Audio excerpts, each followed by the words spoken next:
ওর কথা আমি পরিষ্কার না বুঝলেও আন্দাজ কিন্তু করে ফেলছি অভিজ্ঞতার কারণে। সেটা হচ্ছে ওর মনটার ভিতরে না একটা বিষাক্ত সন্দেহের তীর বিঁধে গেছে।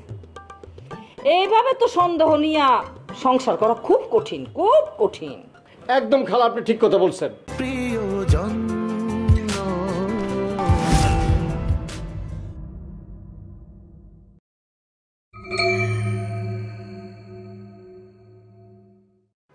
নুর ইসলাম বাবা, তুমি যখন এই আমাকে দেলমতি খালা দেলমতি খালা এভাবে ডাকো, এই দেলমতির মনটা একদম ভইরা যায়।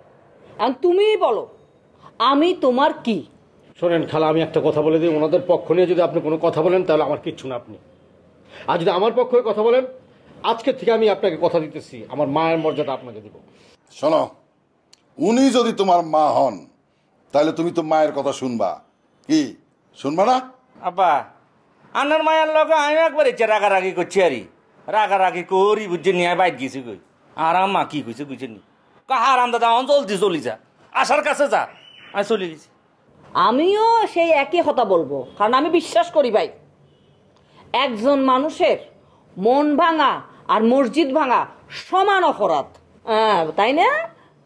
এই তো সেম টু সেম, কিন্তু হ্যাঁ তো বুঝে না। এই তুমি কথার মাঝখানে কথা বলো কেন? এত কথা কেন বলতেছো? আমরা কথা বলতেছি না মুরব্বীরা, আর আমাকে দেখে তুমি শিখতে পারো না? কথা কম বলবে, শুনবে বেশি। ওই যে কেন জানো না, আল্লাহ আমাদেরকে দুইটা কান দিছে, তাই না? তারপর হচ্ছে দুইটা চোখ দিছে, মুখ তো দিছে একটা, যে দেখবে বেশি শুনবে বেশি কিন্তু বলবে কম। আমি ওটাই বিশ্বাস করি, বুঝছো?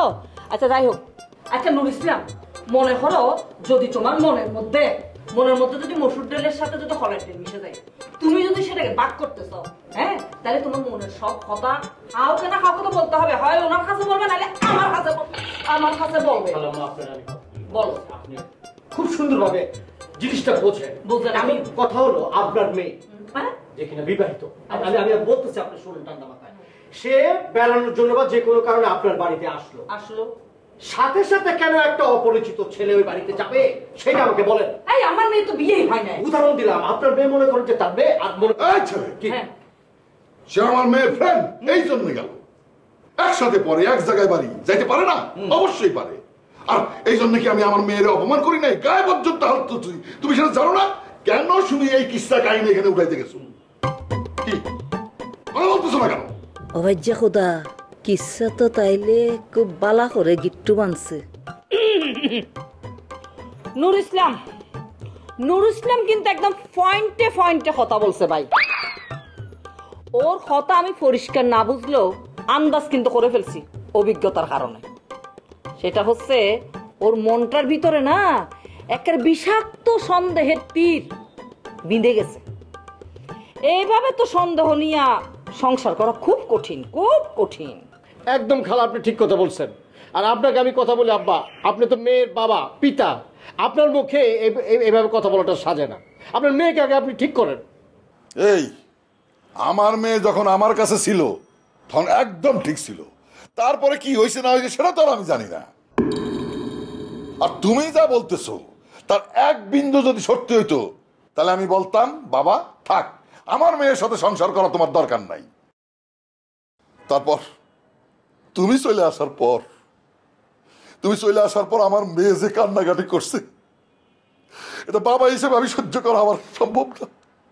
বাবা তোমার হাতে ধরি, পায়ে ধরি, আমার মেয়ে নিয়ে এত অভিযোগ দিও না, তাহলে আল্লাহ লান্নাত পড়বে তোমার।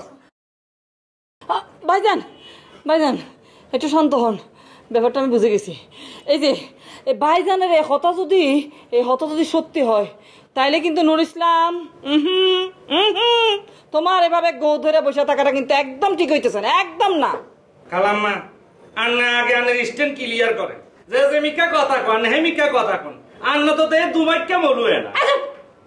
এই জঙ্গু ভাই, আপনি সাথে সাথে এসব খনসি আনেন কেন? হ্যাঁ, যারা বেশি কথা বলে, এই ছেলে আমাকে দেখে শিখো না, কথা কম বলতে হয়। এই যে আমি কথা তো আমার বেরিয়ে হয় না, আমি শুধু শুনি। এরকম হবা তাহলে মানুষ তোমাকে ভালোবাসবে, যেমন আমাকে সবাই ভালোবাসে। এখন কথা হচ্ছে তুমি কোনোদিন তো সালিশ দেখো নাই, তুমি সালিশ কিভাবে করে এটা জানো? এটা আমরা জানি। কি বলেন ভাইজান, কথা ঠিক কিনা? এটা একটা সালিশের নিয়ম। কি করতে হবে? একবার এই পক্ষে কথা বলতে হবে, আরেকবার এই পক্ষে কথা বলতে হবে, মানে দুই পক্ষে কথা বলতে হবে। তাইলেই তো দুই পক্ষ মনে করবে আমি নিরপেক্ষ, এবং নিরপেক্ষ থেকে কিছু একটা করে ফেলতে হবে। আপনি ঠিক কথা বলছেন খালাম্মা। আপনার ছেলের বউ যদি এই ধরনের কাজ করতো তা আপনি কেমন লাগতো? আর উনি একজন সম্মানী মানুষ, আমার শ্বশুর আব্বা। উনি আমাকে ধরার জন্য আমার বদ্ধ ঘর তালা অবস্থা ভাঙা ঘরের মধ্যে ঢুইকা খাতামুড়ি দিয়া আমাকে ধরার জন্য চোরের মতো বসে রয়েছে। এটা কোনো কথা? জঙ্গু চেয়ারম্যানের মুখের উপরে কথা বলার সাহস এই পর্যন্ত কারো হয় নাই, আর তুমি অপবাদ দিয়ে তারা সরাই দিবা, এটা জীবনেও সম্ভব না। সঠিক কথা বলছেন আব্বা। দরকার হলে আমরা হাইকোর্ট করুন, জজ কোর্ট করুন, কোর্ট কাছারি করে সাদা বেদা করিবে। এত কথা বলে মুরব্বীদের সামনে, এত কথা বলো কেন? একটা স্টেপলার থাকলে চোর দুটো সেলা করে দিতে। আন্নালা তো কথা কইতে হারিয়েন না, আর বাক সব ছড়ি মারিয়ে না। হ্যাঁ চুপ থাক, সরি চুপ থাকো। আচ্ছা শুনেন, ঘটনা হচ্ছে ও আমার কি বললো, হাইকোর্ট জজ কোর্টের কথা বলছে। তো হাইকোর্ট জজ কোর্টের জায়গায়, কিন্তু এই দেলমতির হাসে মা বাবার কোর্ট হচ্ছে সবচাইতে উপরে। মা বাবা যে ডিসিশন নেবে সেটা হচ্ছে আসল ডিসিশন। জঙ্গু ভাই, আপনি বেশি কিছু চিন্তা করবেন না, আমি যখন আছে আমার উপর ছেড়ে দেন। নুর ইসলাম, জরুরি কথা আছে তোমার সাথে, ওঠো, আসো আমার সাথে, আসো। এই কমসিটা বেশি কথা বলে, কথা কইলে বিষ লাগে। আর আই কমসি হয়ে গেছি। তুমি সবসময় বেশি কথা আনা দেন হাতে কিচ্ছে, হ্যাঁ দুনিয়ার কথা বেগিন কথা বলে কম কই দি।